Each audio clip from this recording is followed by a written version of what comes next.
Es para nosotros un placer volver otra vez a organizar el segundo ciclo de conferencias sobre arte, sociedad y economía.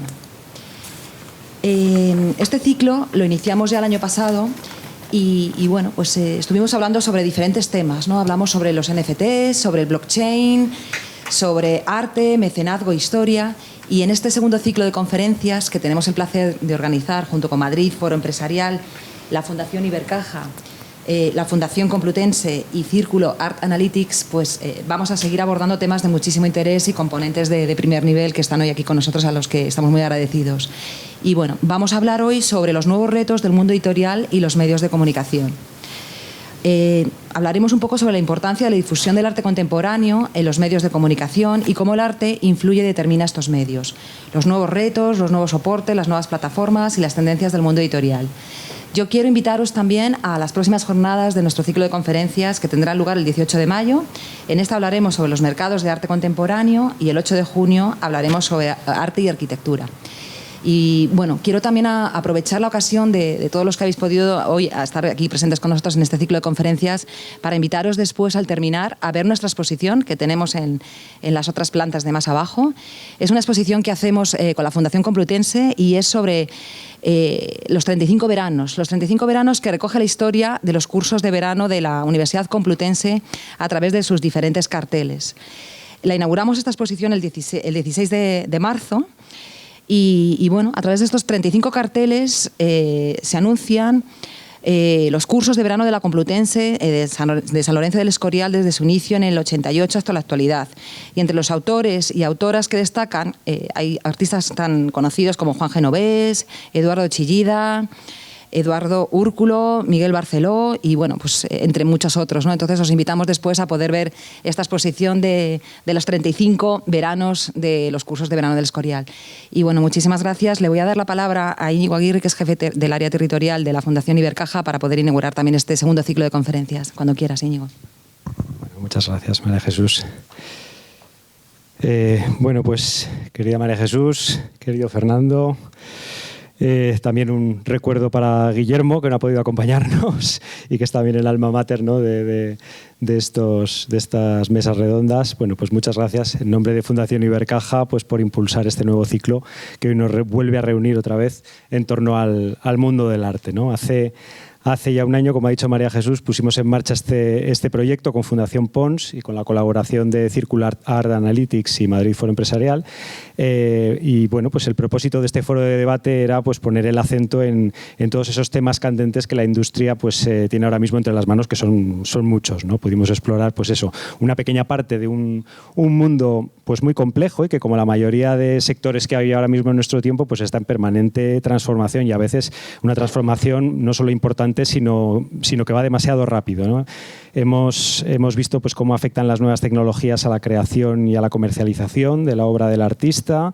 Hemos estado también analizando el año pasado el papel cambiante del mecenazgo en las exposiciones y en la venta del arte. También hemos debatido sobre el papel del arte de un modo más amplio en nuestra sociedad, y en esta ocasión, bueno, pues vamos a retomar este ciclo en su segunda edición, pues también, en este caso, también con la colaboración adicional de Fundación Complutense. Muchas gracias. Pues vamos a dedicarnos a analizar otros temas también pues de indudable interés, ¿no? Como la relación del arte con la arquitectura, el mercado del coleccionismo y el que hoy nos reúne, que son, pues como ha dicho María Jesús, los retos del arte frente al mundo editorial y frente a los medios de comunicación. Y para eso pues contamos con un elenco de invitados de primera fila, no podía ser de otra manera, muy sabiamente moderados una vez más por Fernando Lafuente. Y bueno, no quiero extenderme mucho más, solamente recordarles que en Fundación Ibercaja nuestro fin último, como fundación bancaria que somos, pues es devolver a la sociedad los beneficios que genera nuestra actividad financiera para continuar impulsando pues, bueno, el desarrollo de la cultura y de la sociedad. Lo hacemos con programas y con actividades como la que hoy tenemos el gusto de presentar, y esa es nuestra labor desde hace casi 150 años.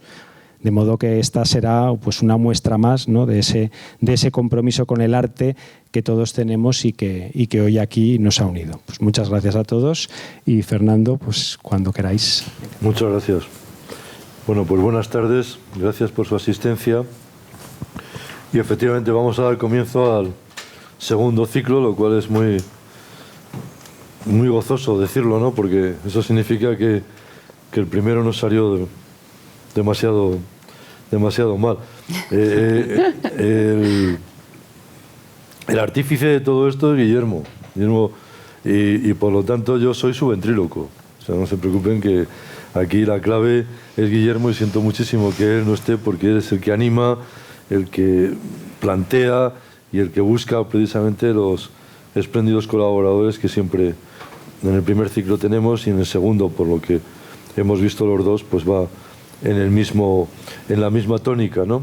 A mí me hace gracia esta cuestión de los nuevos retos del mundo editorial y los medios de comunicación, porque en otra vida fui director general del libro, Archivos y Bibliotecas del Ministerio de Cultura, y por lo tanto este mundo editorial, y al mismo tiempo pues haber sido durante más de 10 años subdirector de un periódico y director de más de 15 de su suplemento cultural, pues me encuentro en un ambiente por lo menos, no voy a decir agradable, porque nada, pero sí por lo menos conocido. Bueno, vamos a hablar efectivamente de la importancia de los medios, perdón, de la importancia de la difusión del arte contemporáneo en los medios de comunicación, y sobre todo si es que es verdad que el arte influye y determina estos medios. Yo creo que probablemente sea al revés, pero en fin, eso lo vamos a ver esta tarde. Ojalá que el arte fuera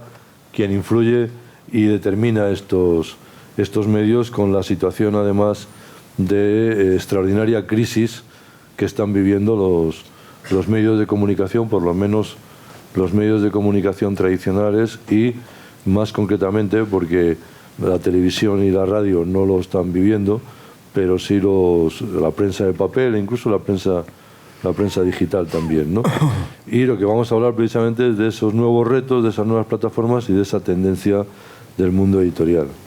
Y la verdad es que da gusto, también te lo he dicho siempre, da gusto hablar así como acabas de hablar, para alguien que viene de un banco, ¿no? Porque como no es habitual, ¿sabes? O sea, y después también porque hoy convocaba a todos los que quisieran de Madrid Foro Empresarial, pues claro, allí se está moviendo siempre, y María Jesús y la enorme actividad que se hace aquí gracias a la Fundación Pons, pues es fundamentalmente, y es lógico, del turismo, del ocio, de la hostelería, de la industria, del comercio, y la cultura siempre queda un poco, pero precisamente estas jornadas, insisto y quiero reiterarlo y subrayarlo, gracias a Guillermo las llevamos a cabo, y gracias a vosotros, tanto a Ibercaja como a la Fundación Pons. Bueno, y sin más, si os parece vamos a empezar, porque lo importante es lo que puedan decir las personas que hoy están invitadas aquí. Voy a hacer una brevísima presentación de cada uno.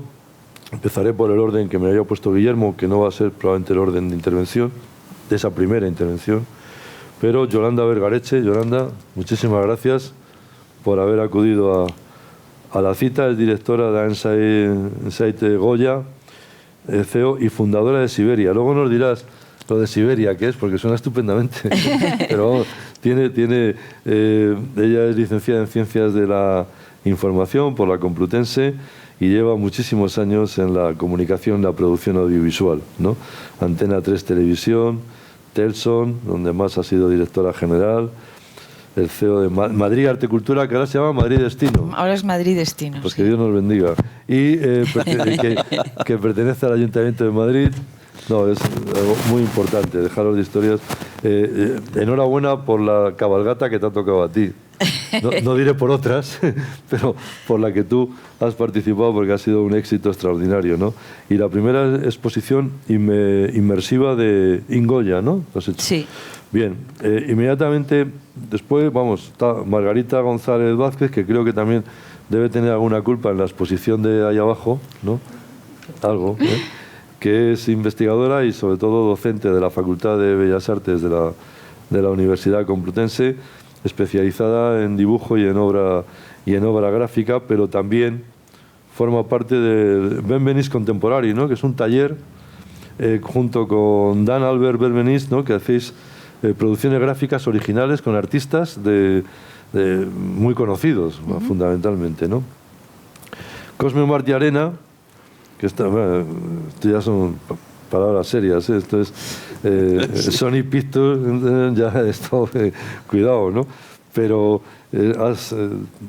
tus estudios son de licenciatura de Administración y Dirección de Empresas y Marketing en el Crandon College, y estás sobre todo en una cosa muy complicada, que es la negociación con marcas comerciales y agencias de comunicación para televisión y multiplataformas, nada menos, ¿no?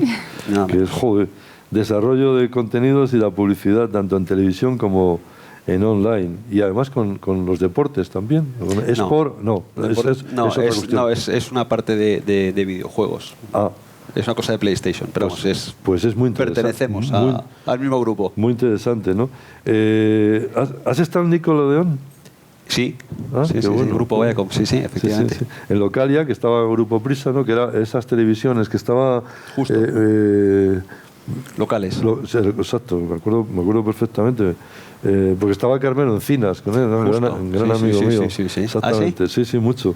Hemos trabajado juntos, Antena 3 y Paramount Comedio, y el último, el que va a empezar el primero, que es Rafa Gelaber, que es editor de Galobar Books. Galobar. Eso, sí. Exactamente. De Galobar Books, licenciado en Derecho por la Universidad de Navarra, máster en Asesoría Jurídica, en Dirección Comercial por el IE, por el Instituto de Empresa de Madrid, fundador de Galobar Books. Sobre todo, hay una cosa, crear coffee table, libros para personas que coleccionan estas pequeñas obras de arte. Bueno, sí, eso yo creo que está escrito hace tiempo, pero vamos, luego os lo explico. Corrige. Sí. ¿Sabes? O sea, bueno, oye, vamos a empezar, si te parece, con una primera pregunta y ya empezamos.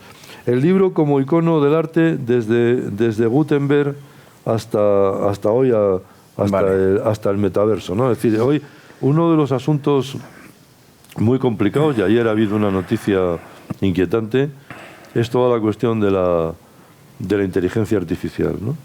Y la cuestión de la inteligencia artificial en lo que se pueden denominar los sesgos que se están produciendo y son, insisto, muy inquietantes desde el punto de vista el sesgo de género, el sesgo de raza y el sesgo social, por no entrar en otros, ¿no? Y ese paso del libro desde Gutenberg, que va a ser una democratización de la lectura extraordinaria. No voy a citar el nombre de la rosa de Umberto Eco para recordar lo que significaba que no hubiera una imprenta y que los libros estuvieran controlados por alguien. Cuando aparece la imprenta no hay, nunca mejor dicho en el caso de Umberto Eco, ni Dios que controle la circulación de los libros.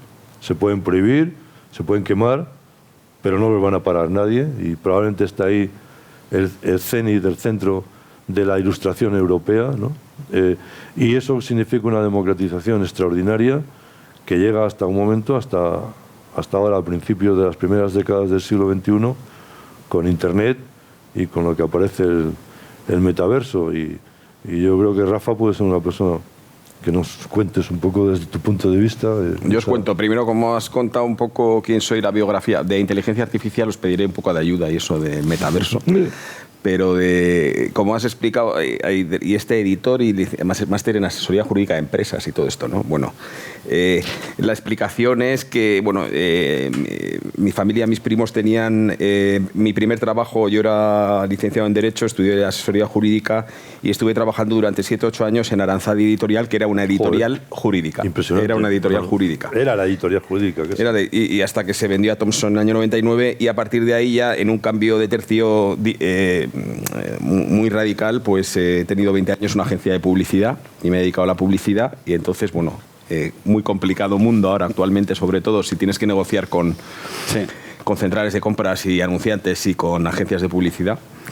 Y entonces, bueno, pues ya no sé si lanzándome ahí al vacío abro una editorial que ya no sé si es todavía peor, ¿no? Y entonces, bueno, pues y esa editorial que fundé en el año 2016, que tiene mi nombre, que se llama Galobar, bueno, pues fundamentalmente tiene 2 ramas, y una rama que sería, digamos, la editorial tradicional, que publicamos libros de todo tipo, desde novelas hasta, bueno, y libros de arte. Y también lo que hacemos, Y hablaremos de un ejemplo claro que me has puesto del tema de la imprenta, etcétera. Nosotros hacemos ediciones de arte limitadas y numeradas que fundamentalmente vendemos en Estados Unidos, que luego... Es que yo creo que podemos luego hablar de todo porque todo se enhebra, ¿no? Se enhebra en el sentido de que nosotros, por ejemplo, nosotros vendemos esos libros en Estados Unidos y esa venta la hacemos a través de multimedia, o sea, la traemos a través del poder de las redes sociales. Y es como realmente pues, nos está funcionando. Por ejemplo, esta es una de las ediciones de arte limitada que nosotros hemos publicado, pues es un estuche y donde lleva el certificado, donde lleva unos textos de acompañamiento en inglés-español, donde lleva unas láminas. Y este, por ejemplo, pues lo que hablabas de la imprenta, ¿sí? Este es un libro que, si lo podéis ver, se parece, si conocéis lo que es el Pantone, ¿no? Bueno, pues conocéis que es el Pantone, que en teoría el Pantone lo inventó un americano en 1962, porque se dio cuenta, pues había muchas cosas que se imprimían mal. Por ejemplo, se daban cuenta con los paquetes de Kodak, ¿no? Pues que había totalmente de tipos de amarillos distintos, ¿no?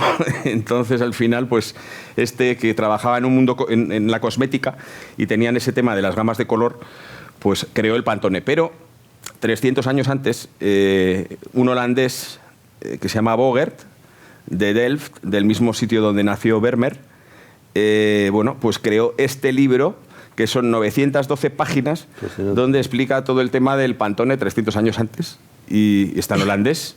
Solo hay el problema de todo, que él me imaginó que quería que fuera una guía didáctica para todos los artistas de la época y épocas venideras, ¿no?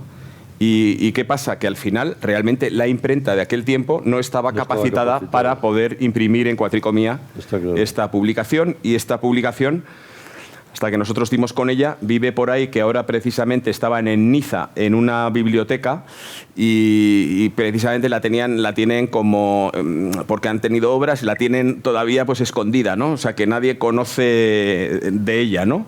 Es Traité de couleur servant à l'eau, en francés, es la obra del holandés, y nosotros lo que hemos hecho ha sido reproducirla tipo facsímil, y está en holandés, con lo cual no entiendes nada, pero tenemos unos textos de acompañamiento del, pues por ejemplo, pues de Alberto Corazón, gran diseñador gráfico fallecido pues hace 2 años. Gran amigo, ¿sí?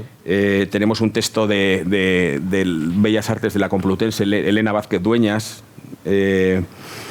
Tenemos, bueno, pues textos de gente, de publicistas, de artistas, de todo esto, donde explican la obra, donde hablan del color. Y bueno, pues esta edición, por ejemplo, que son 1.692 ejemplares, está agotada. La hemos vendido solo en Estados Unidos. ¿Y cómo lo vendemos en Estados Unidos? Pues lo vendemos pues a través de Instagram y de Facebook, fundamentalmente. ¿No? ¿Por suscripción o no? No, esto es una venta única. O sea, esto no es suscripción, es venta única.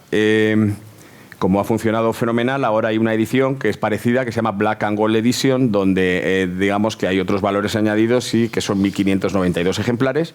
Y a partir de ahí hacemos ediciones limitadas de todo tipo, fundamentalmente de libros del siglo XIV, siglo XV, desde el Astronomicum Caesarum, sí, que es un libro de astrología que regaló Apianus a Carlos V en 1540. Y que aparece en la corte de Rodolfo II en Praga. Eso es. Y luego, pues, el manuscrito Voynich, que es el único libro en el mundo que no se ha podido descifrar todavía. Es el único libro que existe y hay mucha polémica hablando del metaverso. A ver si la inteligencia artificial podrá descifrarlo o no podrá. No podrá. ¿Vale? No, o sea, yo lo explico rápidamente. Es que hay una enorme confusión, salvo que hayas visto 2001, una odisea del espacio de Kubrick. Es que lo que nadie piensa es que la inteligencia artificial está bastante bien llamada, porque es inteligencia artificial, es decir, no es natural. La inteligencia natural crea la inteligencia artificial. Y como nos equivoquemos en esto, vamos a ir mal. O sea, lleva mucha razón Rafa. O sea, sigue, perdona. No, sí, me parece. Yo creo que es bueno, o sea, lo que cuando pensabais ese título, lo que no venía era a daros un ladrillazo, sino más que todo a interactuar y haceros... Yo creo que lo más divertido es que hagáis preguntas y todo aquello que vosotros consideréis... Oye, una pregunta, entonces, no impertinentes, sí. Pero estamos entre amigos, pero ¿cuánto cuesta? Este libro cuesta ahora $159. Pues me parece barato. $159 con gastos de envío incluidos, porque parece... otro de los temas del comercio electrónico hay que vender con los gastos de envío incluidos, sí, claro, porque si no, ya. en la cesta de la compra tienes muchos carritos abandonados. Pues es barato, ¿eh? Pues una para el mercado, para el mercado, bueno, tú lo sabes mejor que nosotros, pero es barato. Hay una cuestión, bueno, y seguís interviniendo todos, pero hay una cuestión importante. Es que lo que tú estás haciendo y estáis haciendo tiene mucho que ver también con, fijaros, con la deriva de los periódicos, ¿no?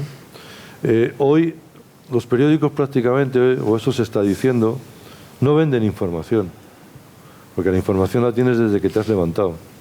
O sea, desde que te levantas hasta la hora de comer, te has enterado de la subrogación de Ana Obregón 28 veces, de Putin y Xi Jinping 75, de si Ansu Fati sigue en el Barça o no sigue 88, con lo cual uno ya no compra un periódico para enterarse, uno compra un periódico para lo que están tratando, ya lo veremos, es de transformar la información en conocimiento, es decir, a través del análisis y tal. ¿Qué significa eso? Que los periódicos ya no se van a dirigir a un público en general, sino que está muy estudiado, otra cosa es que se vaya cumpliendo, claro, pero está muy dirigido a una horquilla de edad entre los 35 o 70 años, de un nivel medio-alto adquisitivo y de un nivel medio-alto cultural. Es decir, gente, ejecutivos, gente con responsabilidades, que quiere transformar la información en conocimiento. ¿Qué puede pasar en el libro?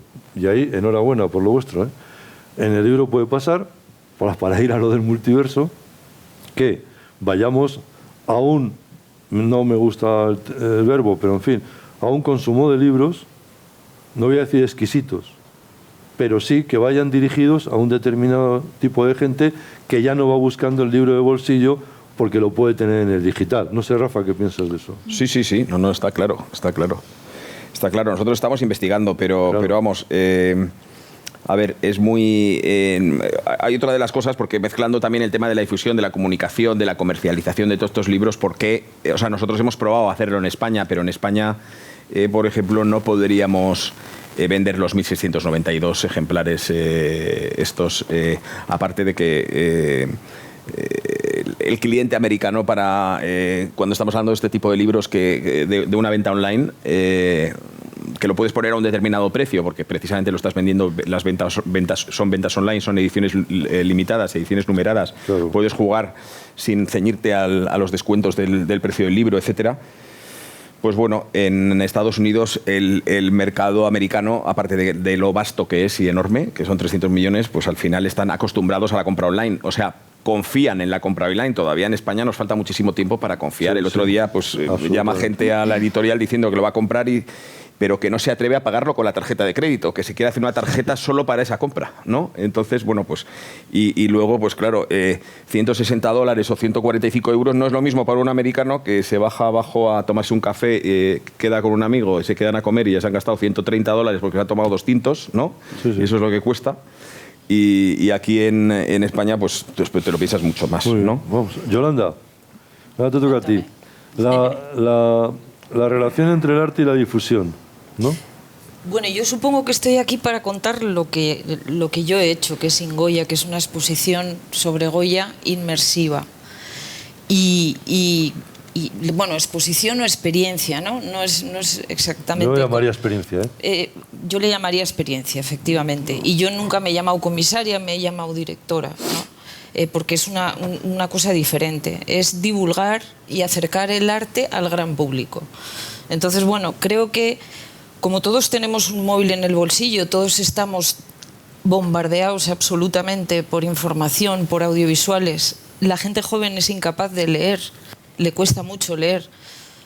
Está con la snack culture, ¿no? Que lee y pasa. Entonces, captar la atención del receptor desde el punto de vista del emisor es más difícil que nunca ahora.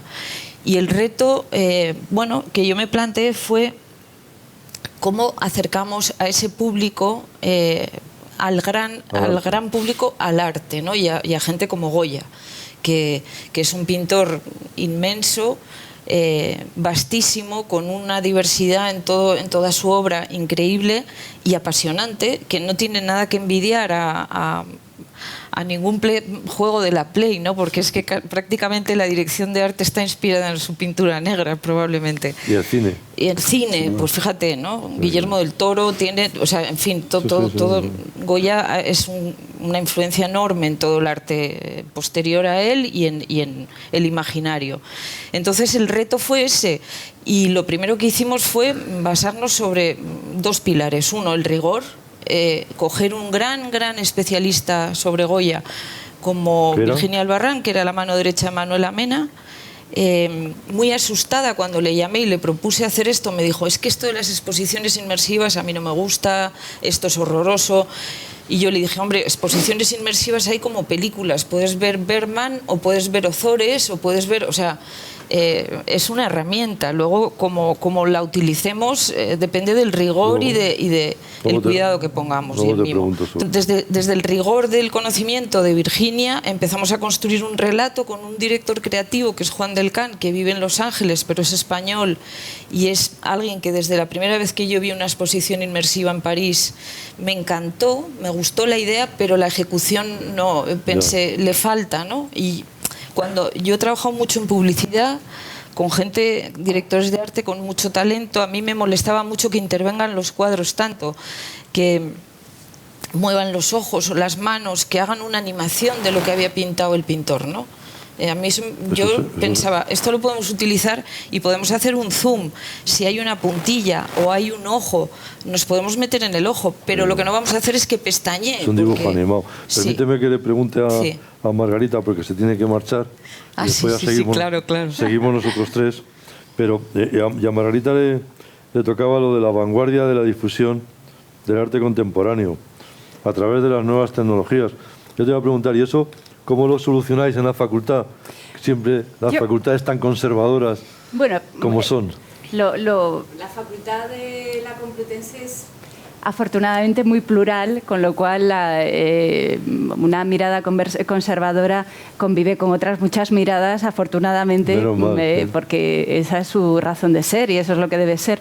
Pero yo creo que al hilo de lo que estoy escuchando, y me parece súper pertinente y súper interesante, lo que me queda claro es que una cuestión fundamental en esta conversación es la distinción entre el medio, el mensaje, la relación que se establece entre el contenido del mensaje y el espectador, y cómo las artes, por su carácter innovador y creativo y de estar alerta de posibilidades, utilizan esas variables en su ventaja. ¿Estás en lo del medio es el mensaje de Mandújar? Porque Woody Allen decía que el medio es el masaje. No, en lo que estoy es en lo que apuntaba ahora mismo Yolanda, que la cuestión de que la tecnología sea la razón de ser no hace interesante ni la exposición ni la experiencia. Para nada. Perfecto.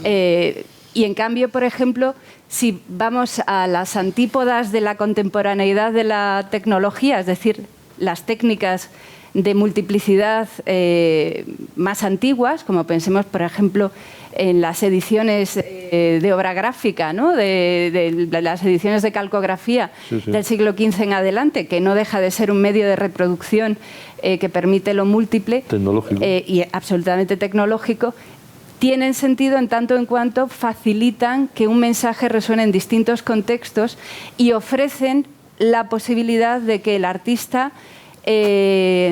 articule, utilizando ese medio, un mensaje que no puede ser dicho de otra manera. Y para mí esa es otra clave, que la tecnología que se utilice no tenga como finalidad captar espectadores a toda costa, sino aportar que el artista pueda hacer algo que no podría ser dicho sin esos medios.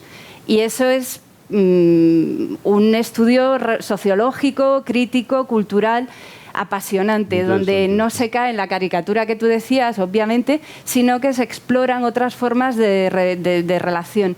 Tú hablabas antes, por ejemplo, de la importancia del libro. Obviamente, obviamente.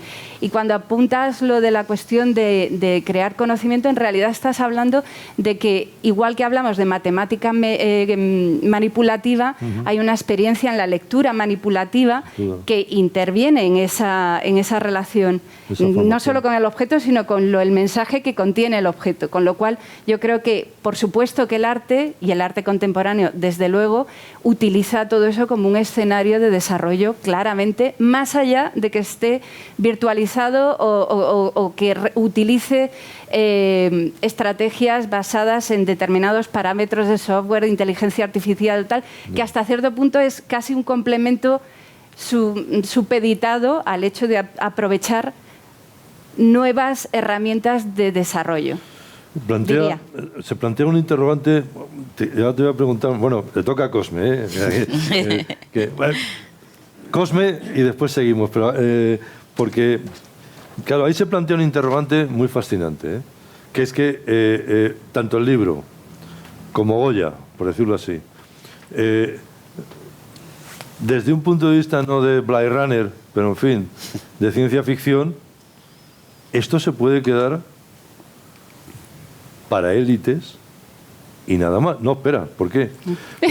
Lo voy a plantear. La idea de Goethe, en el fondo, cuando hice lo de viajar, dice, yo estuve allí. No, es decir, yo estaba aquí. O sea, yo he estado delante de la Gioconda. No la he visto, he estado ahí. Y eso que llaman el aura, que lo habéis sentido todos cuando estás ante una gran obra de arte, sí. Si no hay una tropa haciéndose selfies, que ya sabéis que ni miran la obra porque se ponen de espaldas a la obra para hacerse la foto, pero cuando has estado has estado en el Partenón o la Gran Muralla China, tal, dices, joder, he estado aquí, ¿no? Entonces, claro, el libro es un poco lo mismo, todo el mundo puede leer ya Guerra y Paz, pero lo lee digital y tal y cual, pero no. He olido el libro. Estoy tocando el libro. Claro, si ya no nos tocamos, porque todo es a través de tal, si ya no lo vemos, porque ya no tengo el aura, eso va a seguir existiendo. Tenemos los ejemplos de Rafa, pero va a seguir existiendo para determinada gente. Pero bueno, eso lo hablamos después. Cosme, que te toca a ti. Nuevos usos y costumbres del espectador en relación a las nuevas maneras de difusión, que creo que sabes algo de eso. Bueno, mi parte es la menos profunda. Estoy fascinado aquí con como si aquí con todos los ponentes. Todos, Heidegger. Pero bueno, básicamente esto es televisión. Todo mi background es televisión donde estaba en abierto, donde estaba en televisión de pago, televisión local. Y bueno, pues la verdad es que la evolución de la televisión ha ido hacia un modelo mucho más personalizado. Además me hace gracia porque veníamos comentando Yolanda y yo que somos ex Antena 3 y bueno, pues de hace muchísimos años, pero realmente pensaba, o sea, a raíz de la pregunta que me estás haciendo, la evolución de lo que ha sido la televisión, ¿no? No tiene absolutamente nada que ver lo que hemos vivido a lo que... al modelo actual de televisión, donde es un poco lo que te está comentando, esa evolución hacia un modelo mucho más personalizado, mucho más interactivo, donde el consumidor pues prácticamente te exige contenidos de calidad y donde de alguna forma, y buscando un poquito de nexo de unión con el arte contemporáneo, bueno, pues evidentemente tiene cabida. Lo que pasa que a mí lo que me llama poderosamente la atención es que realmente no haya un canal como tal de televisión de arte contemporáneo. Nos sorprende a todos porque cuando había una televisión, cuando solamente había una televisión pública y dos canales, ¿no? Había cantidad de programas culturales. Sí. Claro, voy a citar uno de arte que se acaba de celebrar ahora, que era el de Paloma Chamorro. Sí. ¿No? Extraordinario. La Edad de Oro. La Edad de Oro. Y sorprendentemente cuando llegan las privadas, con perdón, es que no hay hueco. Bueno, pues siguiendo el ejemplo de Rafa con los libros, descubrí que en Estados Unidos hay una radio clásica que la pagan los suscriptores. Es decir, que cuando te viene el típico, y yo he estado en Antena 3, he estado en todos, no, eso no le interesa a nadie. Cuando os diga alguien eso, recordar siempre que no le interesa a él. No es una broma, ¿eh? Es verdad. No es una broma. No, eso no le interesa a nadie. Dice, joder, ya sé de qué va, ¿no? Pero no sé qué. Es que probablemente diciendo, ¿no? hace años probablemente no sería el momento, pero yo considero que honestamente que ahora es el momento. Ahora es el momento precisamente por esa personalización y por donde realmente creo que hay hueco para todo el mundo, ¿no? No nos engañemos, la televisión es cara, porque es cara, pero yo creo que ahora mismo se puede adaptar a cualquier tipo de presupuesto, que es una cosa muy importante también. Y habría otra cosa que ya sabéis que los medios, los periódicos, fundamentalmente las revistas, viven solamente de 2 ingresos y uno excepcional. Digo las que no son subvencionadas, esas no hay que leerlas. En fin, viven de la venta, de la suscripción y, en algún caso, del patrocinio o del mecenazgo que pueda haber en cuestiones concretas. Pero es que en este momento, efectivamente, habría que en esos ingresos y suscripciones, lo mismo que las plataformas, perfectamente una vía para todos estos, no sé, porque a mí la palabra me parece, es que después no ceno, es influencers, ¿no? Se llaman y tal, que es una cosa patética, ¿no? Pero en fin, hay gente que se está moviendo en torno. El ejemplo que nos trae Rafa de los libros es extraordinario, porque esos libros no son para cualquiera. Pero son para 1.500 personas. Yolanda, sí. Mira, no, cuando empezamos, hablando de esto, cuando empezamos a ver un poco, a crear la empresa y pensar en hacer exposiciones inmersivas, porque todo lo que habíamos visto eran exposiciones inmersivas sobre arte. Y alguien dijo, bueno, si hacemos una exposición inmersiva sobre Juego de Tronos, nos forramos. Sí. Y entonces dijimos, sí, pero no queremos eso. O sea, lo que estamos intentando hacer, o sea, hubo una voz así que se cayó ya para siempre. Pues por supuesto, pero no estamos aquí para forrarnos. Aquí nuestra intención es acercar el arte al gran público y intentar hacer una labor de divulgación y que no se prostituya, porque es una herramienta muy bonita y como hay que asumir que la gente joven utiliza el móvil, ve muchos audiovisuales y es un lenguaje que lo tiene ya absolutamente incorporado a través del móvil, de los tablets, son incapaces. Yo leí una frase de Laurence Descartes, que es la directora del Louvre, que decía, las nuevas generaciones son incapaces de leer un libro o admirar una pieza. Y eso a mí me dio mucho que pensar y empezamos a decir, bueno, pues vamos a intentar hacer una experiencia sobre un pintor tan denso como Goya, porque todas las experiencias inmersivas que había eran sobre Van Gogh o sobre Frida Kahlo. O sea, y que es decir, que si vas a Ikea te vas a encontrar un póster de los girasoles o... No, y que hay una leyenda sobre ellos que sostiene la obra. Exacto. Su personalidad es cinematográfica. Es tan fuerte. Entonces, ir a Goya era muy denso, era muy difícil, porque da pereza.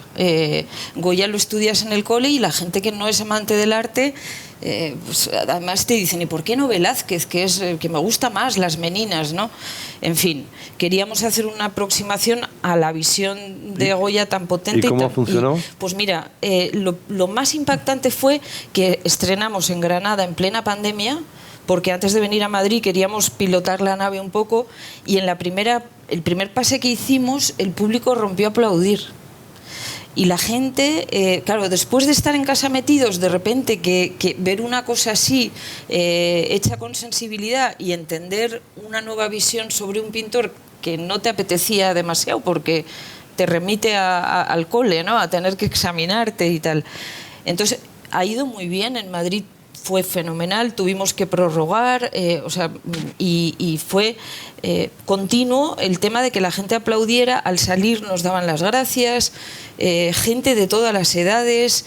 Ha sido una cosa, bueno, efectivamente, si llegamos a hacer Juego de Tronos habría sido el triple de público, pero fue suficiente como para que la experiencia nos haya animado a seguir probando. ¿Y estáis con otra cosa ahora? Pues mira, me preguntabas qué es Siberia. Siberia es mi empresa con la que yo me he convertido un poco en consultora de buscar la conjunción de la tecnología en una exposición o en una propuesta para para aligerar un tema, ¿no? Para ayudar a contar un relato, pero no la tecnología por sí. Hace poco me contaron que en México había una exposición con un holograma sobre Van Gogh, pero el holograma sobre Van Gogh es un actor haciendo de Van Gogh. Era Kirk Douglas. Es absurdo.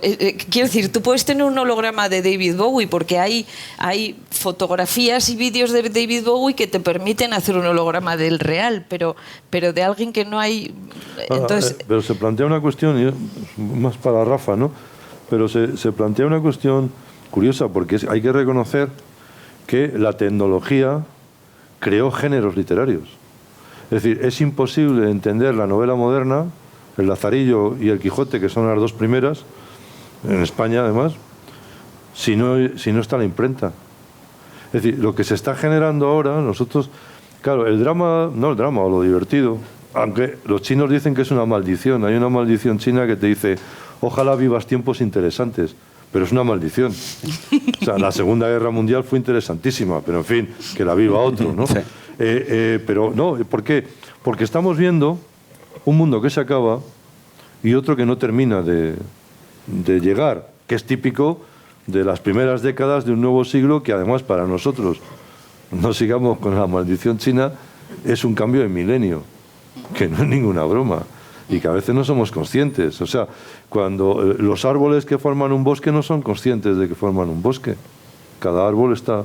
¿no? Entonces nosotros es muy difícil que seamos conscientes y no se nos puede pedir probablemente del berenjenal en el que estamos metidos, ¿no? Entonces, por ahí te lo digo, esa orientación que vosotros estáis dando, ¿no, sí. Rafa? Como... Sí, no. Yo ahora, siguiendo por no alargarme, siguiendo en el mismo, como me has puesto ese título que me ha tocado, y me hablabas del metaverso y todo esto, sí. Pero bueno, y hemos empezado efectivamente desde Gutenberg y hemos explicado el tema de esta obra que sí. Al final su intención era la difusión y no la pudo difundir porque no se podía imprimir.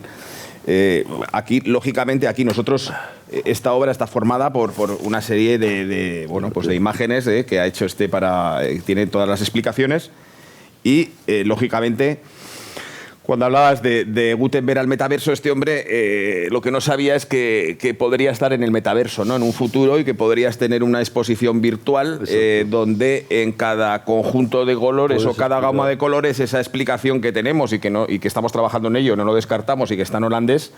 Oye, pues cualquier... aquí hay gente que compra esta obra por decoración, pues para regalar, porque le interesa, por el tema de los colores, y luego hay otra gente que le gustaría profundizar en ella, ¿no? Y entonces, claro, pues podrías acabar... Investigadores como efectivamente, y profesionales, ¿no? Claro. Y entonces, pues podrías acabar ahí. Como anécdotas, pues te comentaré que son obras, lógicamente esta obra está libre de derechos de autor, ¿eh? O sea que, claro, lógicamente, luego lo que tienes que hacer es trabajar en ella para darle todos esos valores añadidos que hagan interesante su posible compra, ¿no? Sí. Pero como anécdotas te cuento, cuando lanzamos la primera edición, que está agotada hace ya un año, una compradora de Florida, pues no sé, de repente yo me sorprendí porque nos había comprado como 20 ediciones de repente, ¿no? 20 de golpe. Y al final pues empecé a hablar con ella y entonces yo incluso le facilité dónde conseguir las láminas y ahora las vende en su galería de Florida, las vende el juego de láminas, se hace un collage y lo vende a $24.000. ¿Eh? ¿Y no vais vosotros en el negocio? No, yo de momento no me dedico yo me dedico ahora, cada uno está en su segmento, ¿no? Otra cosa es que no lo piense, claro, que diga, claro. Y tal, pero bueno, yo creo que cada uno hace muy bien su trabajo y el mío no es el tema del arte contemporáneo y o sea, conozco, me encanta, pero están los profesionales que llevan ello. Y luego, pues por ejemplo, y hablando de publicidad o de comunicación o de mundos audiovisuales, pues por ejemplo ahora hemos contactado mutuamente con la NBC y una película que están rodando ahora, una película de estas de Navidad americana, pues van a decorar una de las habitaciones. Hemos firmado un acuerdo para product placement, que es una niña que es la hija de Will Smith en una película que acaban de hacer, Emancipación. Pues el cuarto va a estar decorado con todas las láminas de...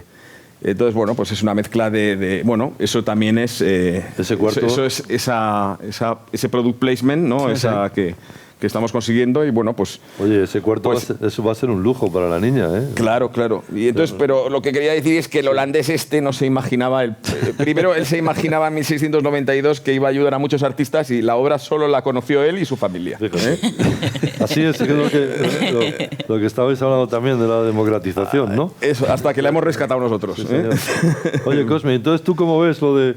Ya que lo has lanzado y me parece muy, muy inteligente, pero ¿cómo ves eso de ¿tú crees que las plataformas, hay una vía hacia eso? Yo estoy convencido. Sí. Convencido. Sobre todo precisamente por lo que te comentaba antes. Pues vamos a montarlo con la Fundación Pons y Bercaja. Vamos. A ver si...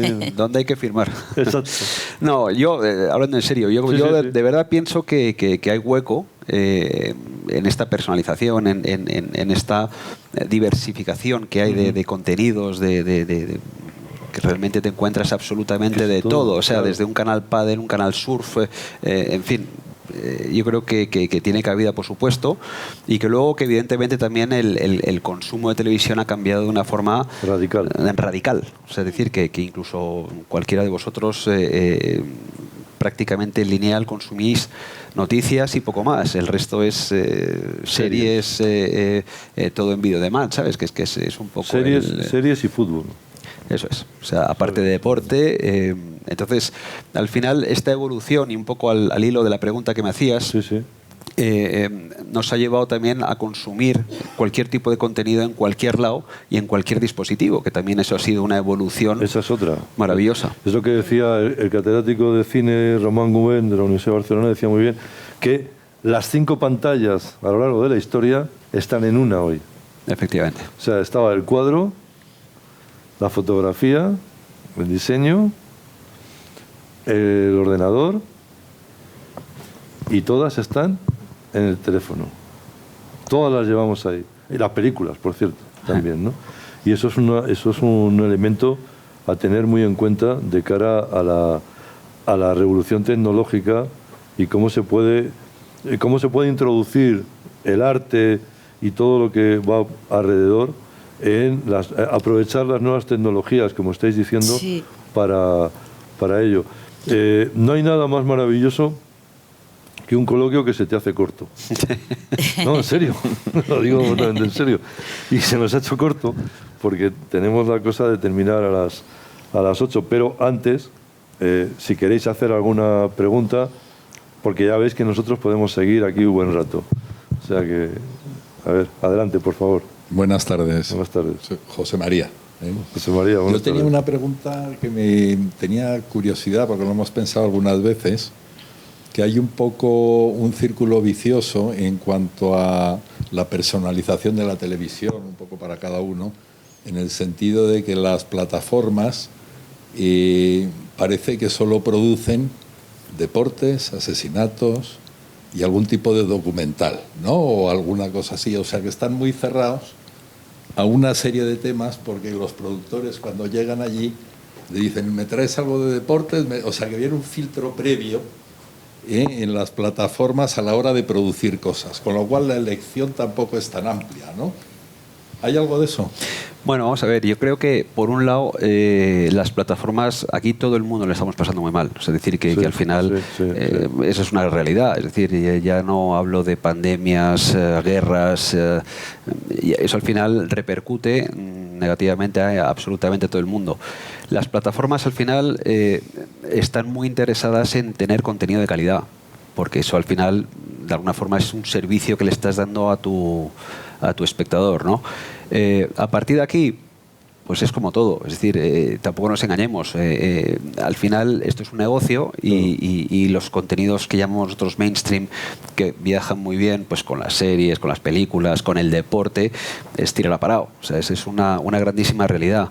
Luego tienes contenidos más nicho, que evidentemente no tiene grandes audiencias, pero son de interés, evidentemente. Yo creo que aquí Yolanda ha dicho una cosa muy importante, de cuidar, digamos, lo que es el contenido, no probablemente sea un poco fuerte lo de prostituir un contenido, pero vamos, que básicamente yo creo que me entendéis, es decir... Frivolizar, si quieres. Efectivamente, o sea, al final, de alguna forma, yo creo que si realmente fantaseamos con tener un canal de arte contemporáneo, Yo creo que es el momento, yo creo sinceramente porque creo que no lo hay y deberíamos evangelizar también un poquito para las, digamos, generaciones más jóvenes, para empezar a crear realmente escuela y oye, y dar un servicio a todo lo que es la industria, ¿no? Por dos cuestiones, además. Una, porque esto podrá sorprender, pero se mueve mucho dinero en torno a la cultura. Sin duda. En España, particularmente, la industria audiovisual mueve muchísimo dinero, se crean muchísimos puestos de trabajo y forma parte, y es una parte importante, del Producto Interior Bruto, en toda su diversificación, ¿no? Porque en el caso del mundo editorial, España, el mundo editorial español es el tercero de la Unión Europea, inmediatamente después del inglés, lógicamente, del alemán, porque alemán tiene todo lo que se llama la Mitteleuropa que habla alemán. El caso de Putin es interesante, el único idioma que habla es el alemán, porque en Rusia ha habido una gran tradición del alemán y en toda la zona, e inmediatamente después España. Daros cuenta de ese detalle, porque el cuarto es Francia. Probablemente sea la primera vez en 200 años que les adelantamos en algo culturalmente, o sea que no es ninguna broma. Y cuando entras en el conjunto del mundo es la quinta, porque entran dos gigantes que son Estados Unidos y Japón, ¿no?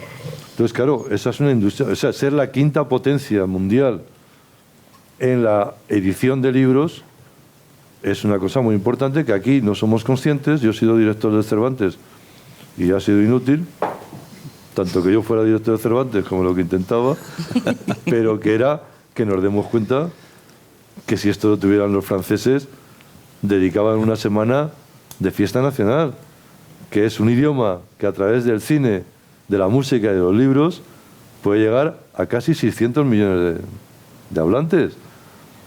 Quien lo ha entendido bien ha sido Antonio Banderas, que decía muy bien, creemos lo mismo que el Bollywood de la India, creemos un Hollywood en español, porque claro, hay un mercado extraordinario, ¿no? Y yo creo que esto, como bien decía Valdano para el fútbol, a los españoles todavía les produce, ahora que se ha celebrado el Congreso de la Lengua en Cádiz, les produce miedo escénico. Nos da miedo darnos cuenta de lo que tenemos entre manos. O sea, de la vastedad cultural que tenemos y que, fíjate, unas plataformas de televisión, ni te lo cuento. Enrique Cerezo lo está haciendo bien con Flixolé. Sí. Y el cine en español. Sí. ¿Sabes? Es un intento que tendría mucho que ver con lo que tú estás diciendo del arte y la segunda, como os digo, es que se mueve mucho dinero en la cultura. Más, a todos mis alumnos del máster lo que les digo es que para alguien que ha estudiado filología, historia del arte, historia, geografía, las salidas ya no son solo profesor de instituto, ¿eh? Puede ser director de empresas, como está pasando en Inglaterra, en el que uno es historiador del arte y es el CEO de una empresa de electrodomésticos.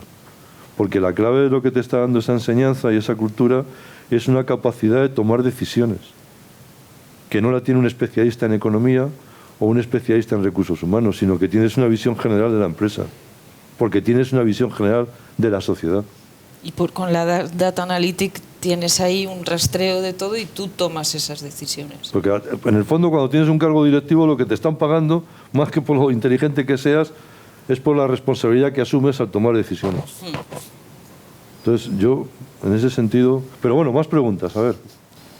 Que digo que lo mío no es una pregunta, es un apunte que con respecto a las plataformas que decís de arte contemporáneo, la Fundación La Caixa acaba de lanzar una bastante potente. O sea que yo creo que es la oportunidad para sacar una parecida. Pues muchas gracias. Sí, o sea que es un producto nicho que yo creo que por eso la gente no sabe que existe, pero que sí que lo hay. Y hay otra cuestión también con lo que decías tú de Juego de Tronos, pero que es interesante, que cuando nadie se ha evaluado más o menos el favor que la sociedad debe a Harry Potter para que los chicos empezaran a leer los libros. Sí. Y engancharse otra vez a la lectura. ¿Sabes? Y eso es algo muy notable, como está siendo el gran cambio, ¿no? Los que nacimos con la televisión, ¿no? el gran cambio que han supuesto las series de televisión, digamos las series, ¿no? Que ha sido un cambio, ya sabéis lo que se dice ahora, que si Shakespeare o Lope de Vega o Cervantes vivieran, no estarían escribiendo obras de teatro, estarían escribiendo guiones de series de televisión, y viendo determinadas series de televisión te das cuenta que es verdad, porque pasa lo mismo que pasó en el Hollywood de los años 40 y 50, que premios Nobel como Hemingway, escritores como Scott y Fitzgerald, estaban de guionistas. ¿Por qué? Porque había una gran industria y se pagaba muy bien. Y pintores como Dalí haciendo escenografía. Exactamente. Y si me apuras, hasta Hopper. Una huelga, ¿no?, de guionistas. Las series empezaron con una huelga de guionistas. Claro, no, claro, revalorizándolo, ¿sabes? Sí. Se pasaron del cine a Exactamente. series. Exacto, Sí. exacto. Y Es subió algo el nivel extraordinario. de las series de manera exponencial porque los guionistas migraron a las plataformas y había un nivel de guión altísimo. Sí. Sí. Bueno, No, y el metaverso, yo, al que quiera saber más o menos lo que es el metaverso, que vea Matrix. Y después que se tome un whisky, claro. pero bueno, Disney ha se le puede cerrado. venir encima, pero Disney ha cerrado su división del metaverso. El metaverso está por definir, yo creo. Claro que está por definir. Yo me acuerdo que en los años 90 llegué a Los Ángeles y iba a intentar trabajar en Internet en algunas cosas y un señor me dijo, Internet, el negocio de los 0 billones de dólares. En esa época todavía Internet no se sabía cómo iba a evolucionar. Yo creo que el metaverso se ve, se atisba, pero está por definir. Es todavía una incógnita. Sí, lo que queda claro es que a lo largo de los años se van a ir posicionando determinados elementos que han surgido, que han irrumpido al principio del siglo, lógicamente, ¿no? Pero que habrá que ver quién se queda y quién desaparece. O sea, la gamificación, todo lo que es los videojuegos, han introducido nuevas tecnologías y las han expandido, las han hecho asequibles al uso de la gente. Por ejemplo, una tontería, pero en la pandemia la gente aprendió a leer códigos QR. Y yo, en la época de Madrid Arte y Cultura, hicimos una exposición en Matadero muy bonita sobre poesía con códigos QR. Y en esa época nadie sabía leer un código QR, porque tenías que descargarte una app en el móvil. Sí. Y era una exposición de poesía que tú ibas andando y había un código QR y oías la voz del poeta leyéndote su poesía. Seguías andando y veías... Después de la pandemia, todos los menús en todos los restaurantes han masificado el uso del código QR, ya no hay que bajarse ninguna aplicación ni nada. Y eso lo estamos usando en exposiciones y en temas de arte para hacer segundas oleadas de información. Cuando la gente quiere ampliar un tema, le pones un código QR y ahí le lanzas una segunda oleada de información más profunda. Yo estaba pensando en tus libros. Claro. Aquí un código QR te daría un plus de la historia, de lo que... Es cierto. Sí, y es una tecnología sencilla. Entonces, digo, la gamificación ha introducido gafas de realidad virtual, lo están introduciendo ahora en experiencias inmersivas. El otro día vi la de Sorolla, todo cosas volando así en el... Brutal, sí. Pero claro, dices, eso, bueno, es un juego. Es verdad que la gente se lo pasa bien y hace que salga contento. Es otra historia. Pero eso creo que es el preámbulo para que el metaverso se vaya incorporando y que la gente vaya sabiendo utilizar esas herramientas y en un momento dado tendrá un sentido mucho más claro, ¿no? La utilización de eso. El fenómeno de los videojuegos que mueve miles de millones. Es la industria del cine y la música por 2 o por 3, o sea, es decir, es brutal. Y yo te cuento, yo dirijo la revista Occidente, ahora cumplimos 100 años, la creó Ortega en el año 23. Y el número de julio-agosto lo vamos a dedicar a los videojuegos. Yo sé que si Ortega viviera, me echaba de la revista por salir de la filosofía y cosas tal a los videojuegos. Pero es que me parece un fenómeno extraordinario porque es brutal. A los videojuegos les está pasando lo mismo que a las series. Hay videojuegos extraordinariamente complejos. Bueno, pero muy complejos. Y con unos presupuestos de producción muy parecidos a una gran película de cine de Hollywood. Por ejemplo, ¿no? Lo que pasa es que, para que te das una idea, un videojuego más o menos medio está en torno a los 80 euros. O sea, decir, claro. que no es una cosa... Sí. Desde luego, PlayStation en lo que es Sony es la joya de la corona. O sea, Claro. es una máquina de generar... es fascinante el mundo, de ahí el tema de los eSports que me preguntabas antes. Sí, claro. Bueno, pues básicamente son competiciones de videojuegos, para que nos entendamos. O sea, Sí. tampoco sin entrar en mucho detalle, ¿no? Entonces, bueno, pues al final al estar en un grupo de entretenimiento como Sony, pues tienes la suerte de ver cómo va evolucionando. Y curiosamente, PlayStation, aparte de tener hardware, tener software y bueno, pues comercializar videojuegos, desde hace, yo te diría que 10 años aproximadamente, han querido dar una vuelta de tuerca en cuanto a mi negocio es este, pero realmente lo que nos gustaría es que hubiese una audiencia alrededor de mis juegos. Ya. Entonces, es curioso porque todo vuelve a lo que es la televisión, ¿no? Es decir, que de alguna forma, si tu negocio principal es la venta de dispositivos y la venta de videojuegos, curiosamente ahora quieres darle una vuelta y quieres crear una audiencia alrededor de los juegos, ¿no? Y eso es un poco lo que están haciendo ahora. Me parece uno de los grandes fenómenos del principio y además legitimado culturalmente. O sea, no es ya un entretenimiento, como tú bien dices, sino que es una obra, son obras complejas que requieren conocimiento y esfuerzo para como leerte Guerra y Paz, vamos, de Tolstoy, ¿no? O sea, no es un mero entretenimiento y eso siempre te produce una satisfacción, el poder responder al juego, porque para ti es un reto intelectual en el fondo, ¿no? Estimula, digo, la capacidad de tomar decisiones. Claro, Sí. claro, sobre la marcha, Sí. además. Más preguntas. Adelante, por favor. A ver, he estado tanto tiempo para hacer la pregunta que la he cambiado 4 veces. Pero la cuestión es, ¿qué pensáis si puede haber unas relaciones para los 3 o para los 4 en este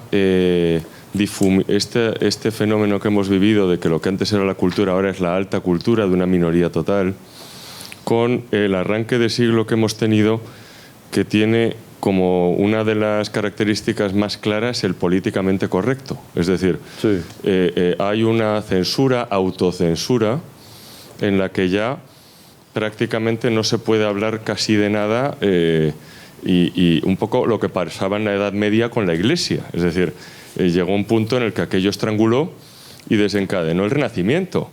Y de ahí en adelante, pues es que los años 60 y la historia es un poco un acordeón. Es decir, es curioso cómo hemos vivido épocas en las que se hacía de todo y épocas en las que no se podía hacer de nada. Entonces, si creéis que este hecho, juntado, pues, por ejemplo, al hecho de que el Reina Sofía lleva mucho tiempo de una fase a lo mejor necesaria en la que había que tocar estrictamente temas ideológicos y ya no se podía casi hablar ni de un artista español o de ese tipo de cosas, para esa difusión del arte contemporáneo va a poder hacerse dentro de ella, o a lo mejor va a haber que romper un poco con ella. Yo les paso la palabra a ellos, pero no hay posibilidad de creación artística sin la libertad de expresión. O sea, es decir, eso es como para ponerlo delante de casa, ¿sabes? Y la libertad de expresión no tiene más límite que el Código Penal. Y punto.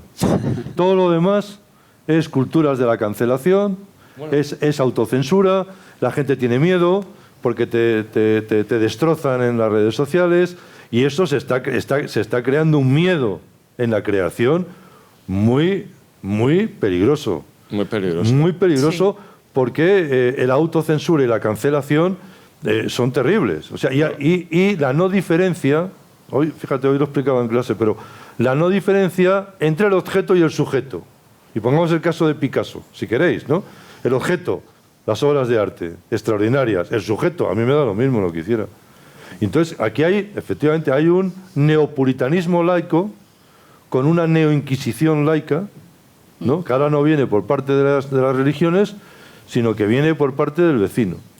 Y esto puede, yo estoy totalmente de acuerdo contigo, esto puede acabar con el arte y puede acabar con todos nosotros. No acabará, pero temporalmente es lo que está pasando. Es verdad que esa cuestión de que todo el mundo es especial que es muy bonita, pero es mentira. Es decir, no todo el mundo es exactamente igual de especial. Con Picasso pintaba muchísima gente que no era tan especial como él. ¿Y qué le vamos a hacer? Es que hay una confusión, si me permites. Todos somos iguales ante la ley y todos tenemos derecho a votar, pero no todos somos genios. Exacto. Sí. A ver, vamos a hacer una ronda.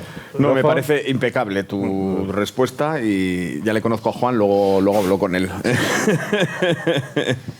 A mí me parece, ojalá llegue ese renacimiento, ¿no? Deseando que esto desemboque en un renacimiento y volvamos a poder expresarnos con libertad.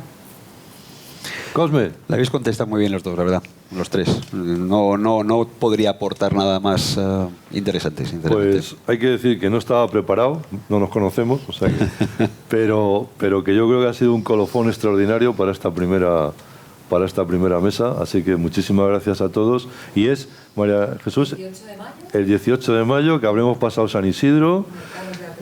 Estaremos absolutamente tarumbas con la campaña electoral, estaremos ya hasta aquí o en otro sitio, no sabemos, pero aquí estaremos todos el 18 de mayo. Y yo creo que yo hablo en esa. Sí, creo que sí. Pues vete preparando. Bueno, muchísimas gracias a todos, de verdad. A vosotros. Gracias. Adiós.